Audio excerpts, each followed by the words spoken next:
ନାଇଁ କୋଉଠି ନା କୋଉଠି ଆପଣଙ୍କ କଥା ବି ଛି ଛିଲୋ କଣ ଛି କଣ ଆପଣ ପଳଉଛନ୍ତି କଣ କହିକି ଛି ଆପଣ ଗନ୍ଧଉଛି ନା କଣ ଆପଣ କହିକି ଯିବେ ନା ସେମିତି କେମିତି ପଳଉଛୁ? ଏ ବିଷୟରେ ଏତେଟା ତଳତଳିଆ କଥା ମୁଁ ଜାଣିନି। Please talk to other person. ଭଲ ହବ।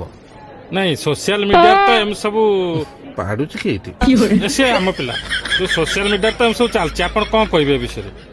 ତାହେଲେ ଆପଣ ମାନେ ଗୋଟେ କାମ କରନ୍ତୁ, ଆପଣ ସମସ୍ତେ ମିଶି ମୋ ବାଥରୁମ ଘରକୁ ଆସନ୍ତୁ, ମୁଁ ସେଇଠି କହିବି ଆପଣଙ୍କୁ କଣ ହଉଛି। ଏମିତି କଣ ଅଭଦ୍ର ଭଳିଆ କହୁଛୁ? ତାହେଲେ ମୁଁ କହୁଛି ସେତେବେଳେ କଣ କହୁଛନ୍ତି ଆପଣ ଏମିତି ଅଭଦ୍ର ଭଳିଆ କଥା? ଆରେ ମୋ କଥା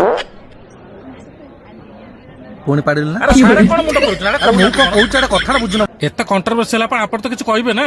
ଆପଣ କଣ ଚାହୁଁଛନ୍ତି କହିଲେ? ଆପଣ କହିବେ ଆପଣ ମୁଁ କଣ କହୁଛି ଶୁଣନ୍ତୁ। ନା ଆପଣ କହିବାକୁ ବାଧ୍ୟ। ଆପଣ ଯେହେତୁ ମୁଁ ଗୋଟେ ଗୋଟେ ସିଙ୍ଗର, ମୁଁ ଗାଉଛି ଆ ତା ଜାଗାରେ ଯଦି ତୋ ମା କହି ଭଲ ଲାଗିବ? ମୋ ଗୀତ ଆପଣ ଶୁଣିଛନ୍ତି? ଆଜ୍ଞା ମୋ ନିହାତି। ଭାଷା ଟିକେ ଶୁଣିବେ? କି ଅଭଦ୍ର କଥା କରୁଛନ୍ତି ଆପଣ? ଭାଷା କାଇଁ ଆପଣ କହିବେ? କାହିଁ ଶୁଣିବେନି? ଆଉ ପୁଣି ଆରେ ଶୁଣିବା ଚାହୁଁଛନ୍ତି ନା?